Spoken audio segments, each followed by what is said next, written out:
We are going to invite next keynote speaker. He is Professor Shankar Balasubramanian. He's the Herchel Smith Professor of Medicinal Chemistry at the University of Cambridge, winner of the Breakthrough Prize in Life Sciences in 2022. He's going to tell us about DNA. What is it trying to tell us? Let's welcome Professor Shankar Balasubramanian.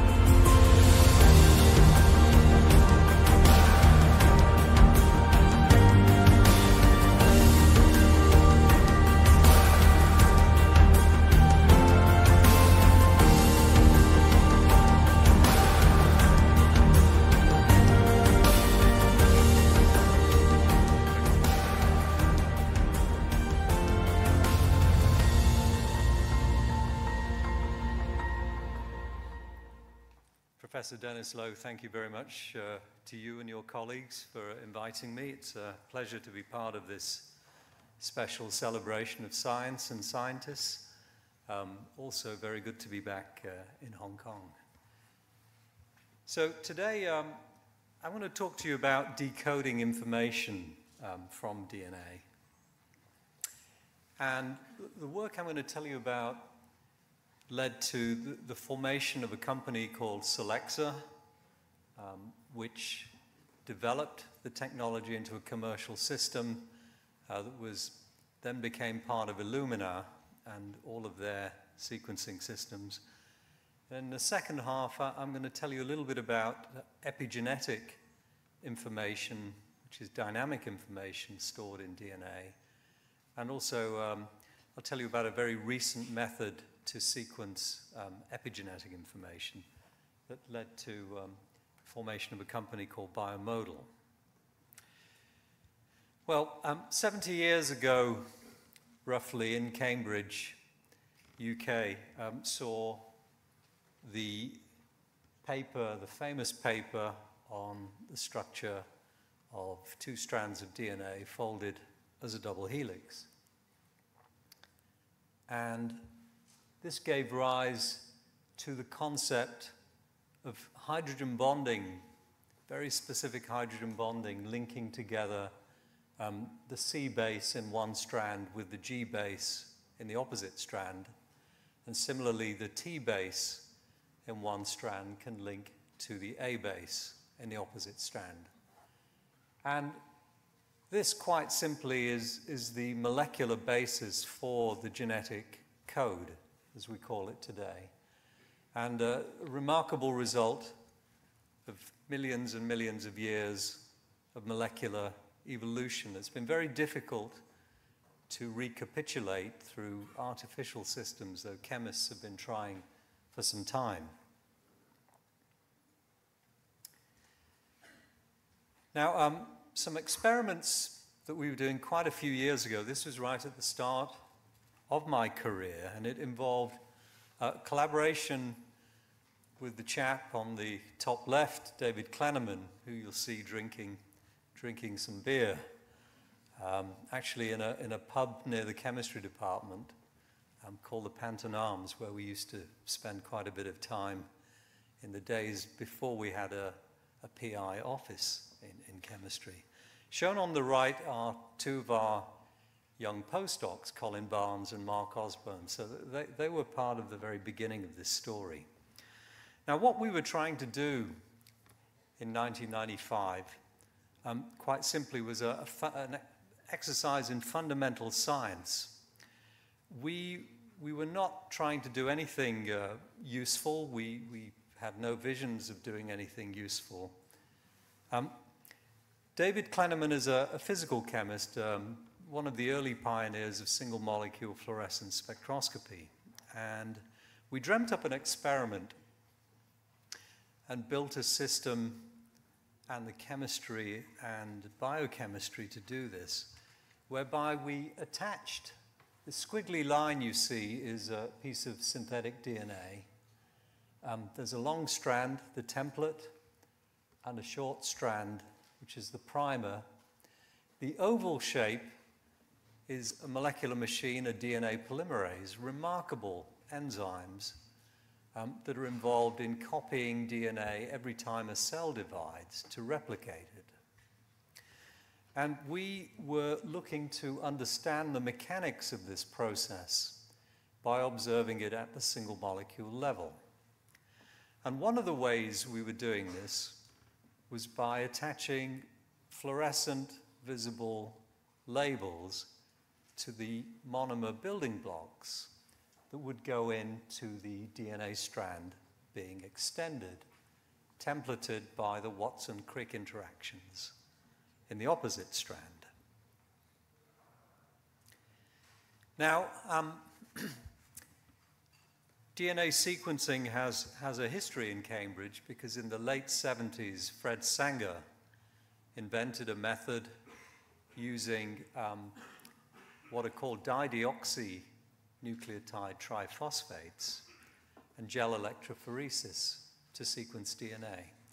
And in fact, his method was automated, fluorescent labels were brought into it, and a much more evolved format of the Sanger method was actually used to sequence the first reference genome in the International Human Genome Project. Now, David Klenneman and I paid a visit to the Genome Center near Cambridge, this Wellcome Trust Sanger Institute, at a time when the project was less than a third of the way through.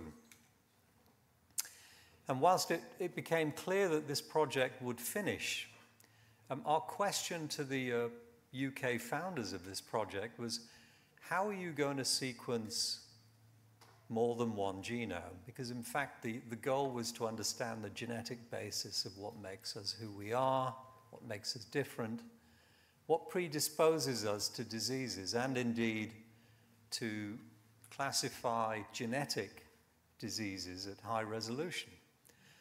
And surely this needed an approach to sequence on a population scale, which was not possible.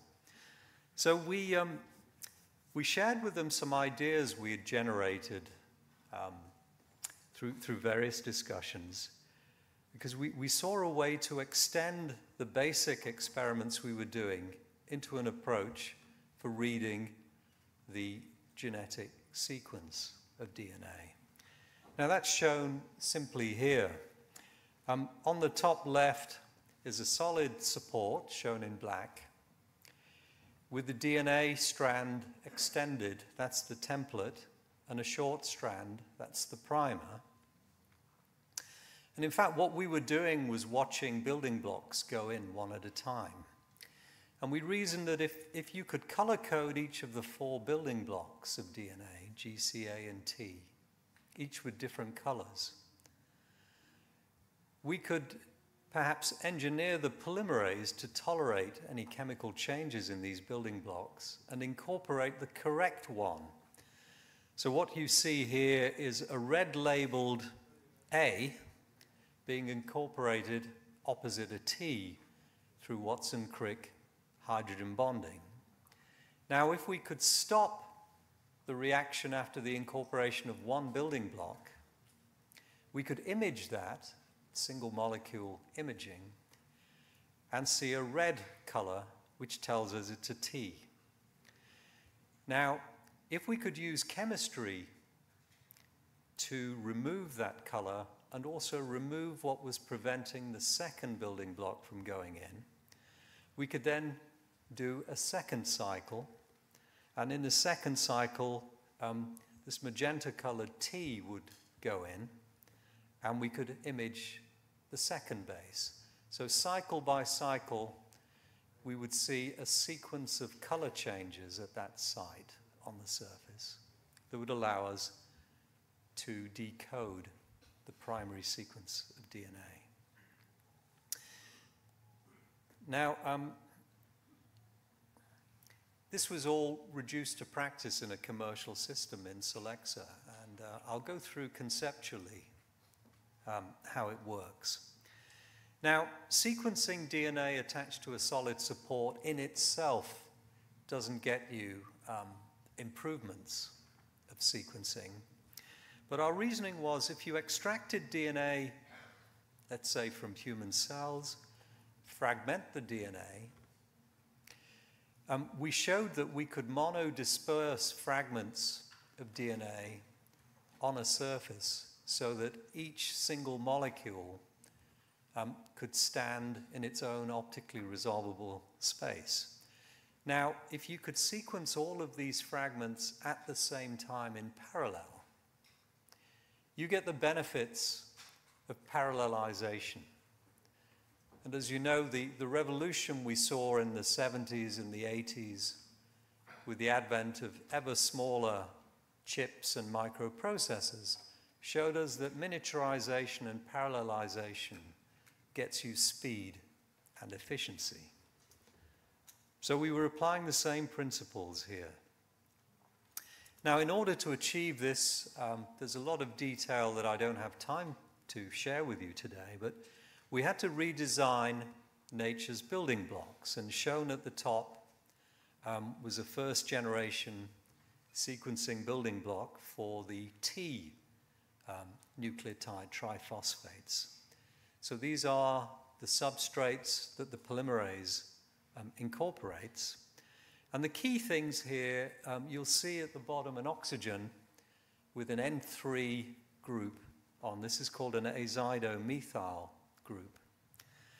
And you'll also see, those of you who are chemists, the pyrimidine nuclear base has an attachment, an appendage to it with a rather long linker culminating in a red fluorophore, which I've simplified as a red spot. Now, this is an example of what chemists call biocompatible or bioorthogonal chemistry.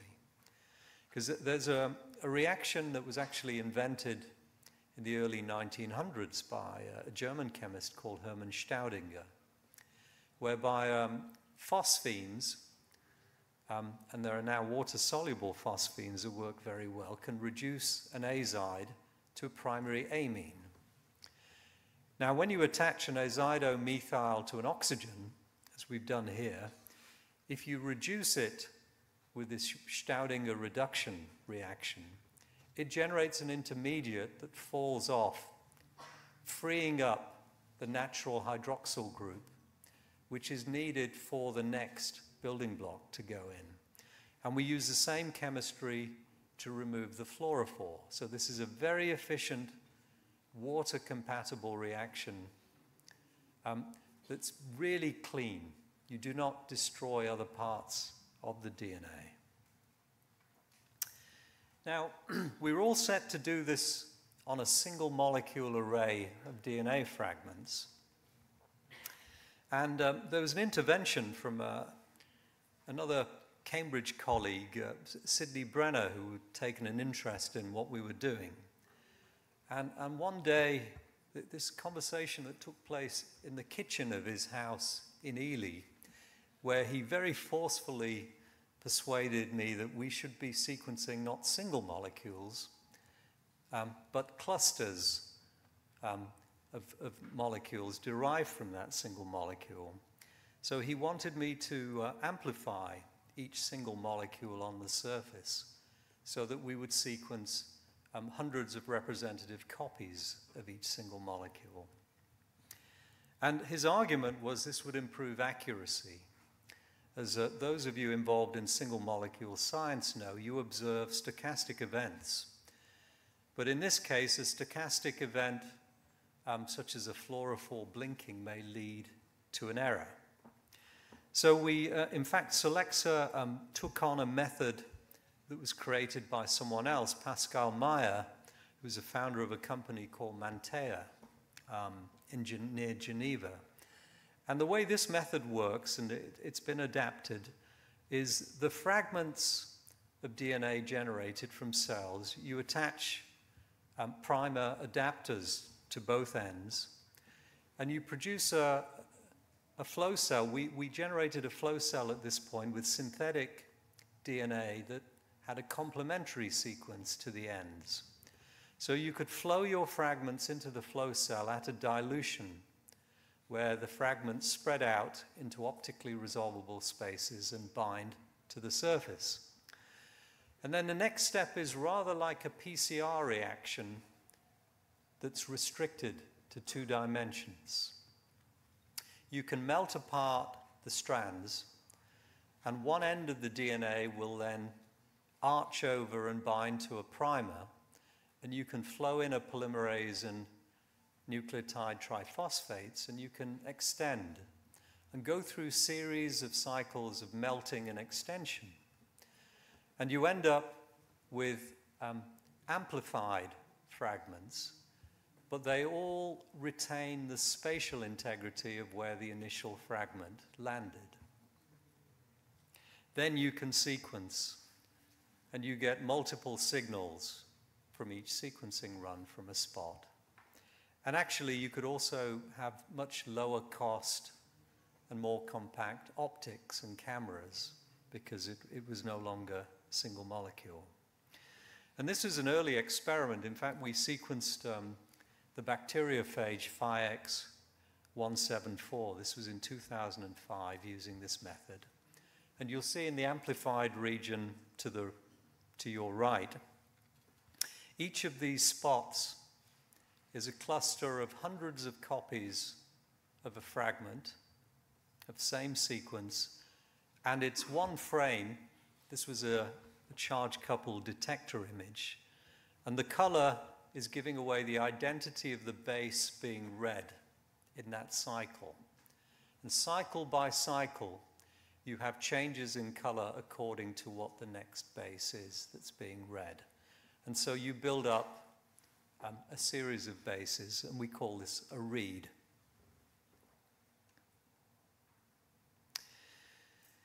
Now, I have a long list of reasons why people told me at the very beginning that this would never work, which I'm happy to go through in questions or discussion later. But one of the belief gaps was how long a fragment of DNA do you need to read in order to assemble a human genome? Now, it was important to us that the Human Genome Project was actually going to complete and generate a reference genome, because it's much easier to realign a randomly generated sequence to a reference than to assemble de novo. And in fact, early on we calculated that if we could read 25 cycles of DNA generated from a fragment, even if there was one or two single base mutations, you could still align fragments to the reference genome and cover 80 to 90% of the genome, even if there were two unknown SNPs.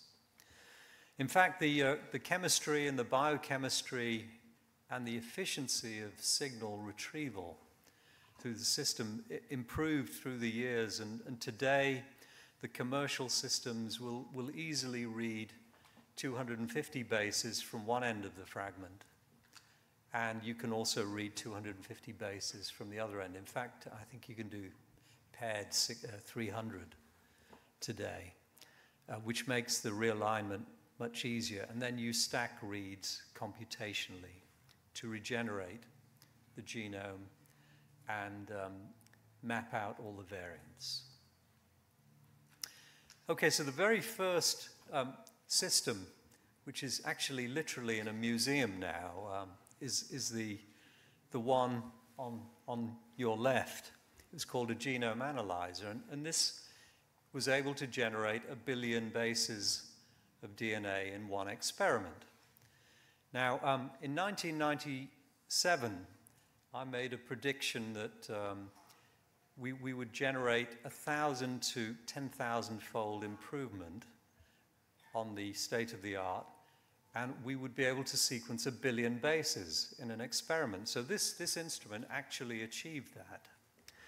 Now, Illumina acquired the technology in 2007 and continued engineering it and optimizing it. And the systems shown on the right will generate 6 trillion bases per run, which actually exceeded my own forecast by 3 orders of magnitude. So I've never thought of myself as a conservative person, but in this case, I think I proved to be so. So the instrument on the right will actually sequence the equivalent of a human genome at 50-fold depth an hour. So it helps solve the problem of how we're going to sequence at a population scale. Now, briefly, there's been a lot of interest in genetics and rather less on epigenetics. Now, the major groove of DNA, and I've shown in blue arrows the major groove edge of the Watson-Crick base pairs, actually has a hydrogen bonding pattern, which informs outside the groove what the primary sequence is. Now, the Watson-Crick base pairs are down the center of the helix. And proteins that read DNA sequences, and this includes many transcription factors, they typically do so by reading the hydrogen bonding pattern of the major groove, and they know how to read, sequence, and recognize where to bind. So this is very important. In fact, the TA base pair has a symmetric hydrogen bonding pattern. And as you all know, there's no T in RNA, it's a U, a uracil. Somewhere along the way, nature stuck a methyl group there, and one of the reasons was to break up this symmetry so that proteins could distinguish TA from AT. Now, the red spot represents where epigenetic modifications happen in DNA. This is on the C base. I've shown on the left two variants. One is 5-methylcytosine, MC, and below it, 5-hydroxymethylcytosine, which has more recently been shown to occur in human DNA. And what they do is that they reprogram the major groove code and can alter and reprogram how proteins read DNA. This is a dynamic chemistry that's enzyme controlled, and it's critical for development, for reprogramming cells into their specialization, and it also becomes aberrant during the onset of diseases such as cancers.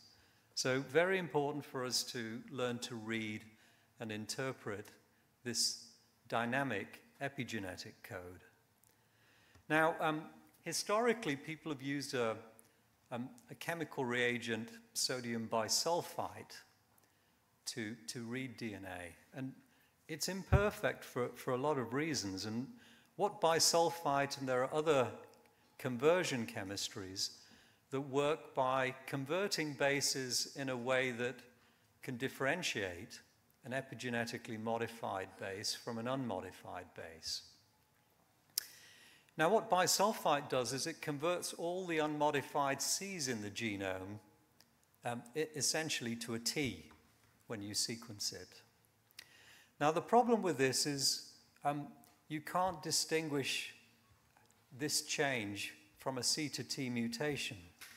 So with sequencing with bisulfite and base conversion methods, you lose genetic information because you're using one of the 4 states of Watson-Crick language to differentiate epigenetic modification from unmodified.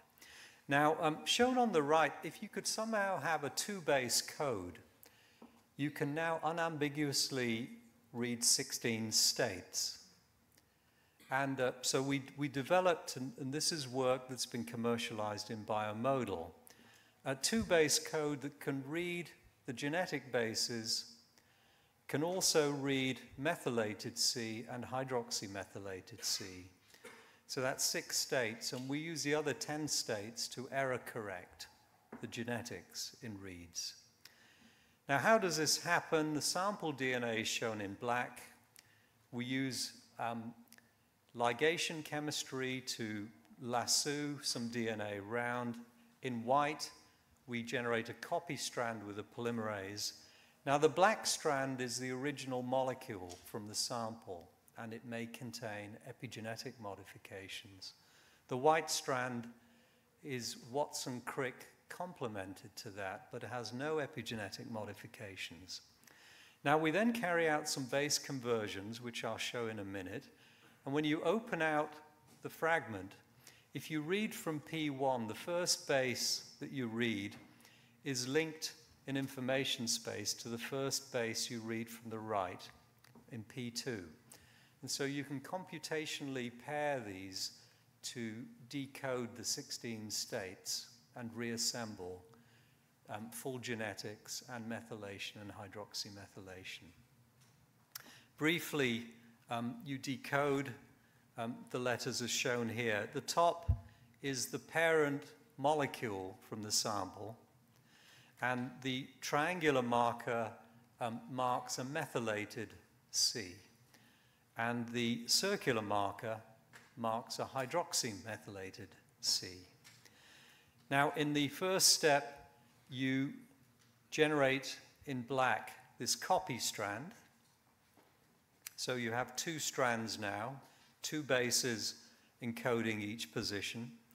And then there are a series of enzymatic steps, which I won't go through in great detail, but they serve to do conversions in the C. So the first step is the circle being converted to a square. So this is actually an enzyme that puts a glucose molecule on hydroxymethyl C.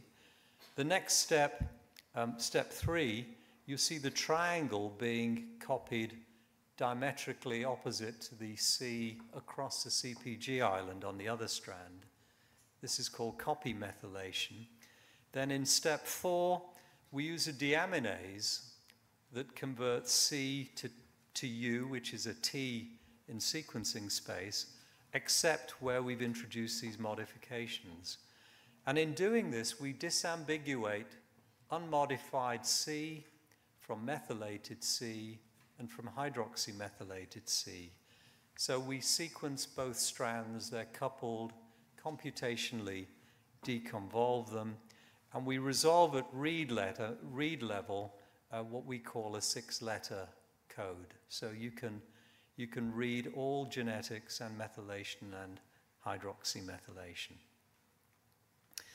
Now lastly, I want to finish the last couple of minutes with circling back to what we had discussed with our friends at the Sanger Institute many years ago. So what can you do if you can sequence 1 million times faster, and I should say 1 million times lower cost as well? Now, shown in the center are examples of large-scale sequencing projects that have used this approach. The International Cancer Genome Project. Genomics England is a project that was initiated by our former Prime Minister, David Cameron, actually. And it was a project that initially set out to sequence 100,000 genomes of NHS patients in the UK in the cancer, rare diseases, and infectious diseases area. In Finland, they have a project where they've sequenced 10% of the population linked to healthcare records.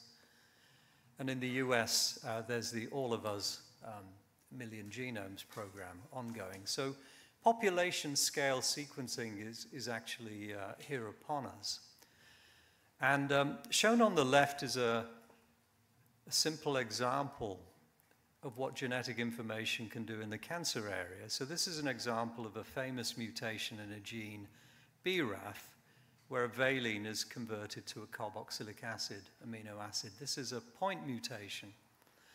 And patients who have melanomas that carry this mutation respond extremely well to drugs that inhibit the protein product, BRAF, because this mutation results in overactivation of that protein. Now, in cancer genomics, complex patterns of mutations and mutations that escape and generate resistance under certain therapeutic stress have been studied, and common patterns are being spotted, and this information is already starting to be used in the clinic by physicians to make therapy decisions. We have Dennis Lowe here, so early detection of cancer. Again, there are clinical trials ongoing. Now the company Grail has a large trial in the UK using methods based on the pioneering work of Dennis, deep sequencing cell-free DNA in fragments to either look at mutational patterns or indeed epigenetic patterns and diagnose cancers. And hopefully the promise of this is to maybe diagnose cancer earlier than current methods and find better cures. There are other examples in infectious diseases, not least of all the COVID pandemic, identifying the virus and then tracking emergence of variants globally in real time using this method. So I've come to the end of my time. I just want to end by saying that, you know, probably the most impactful thing I've been part of in my career came out of an accident of fundamental research. We were actually not trying to do anything useful. So I'm a very strong advocate for funding basic science very strongly if you want innovation, wealth generation, and contribution to society. Many people, not least of all, wonderful scientists in Solexa and Illumina and Biomodal, as well as my own lab and the university, helped make this happen. Thank you very much. Thank you so much, Professor. Please be seated.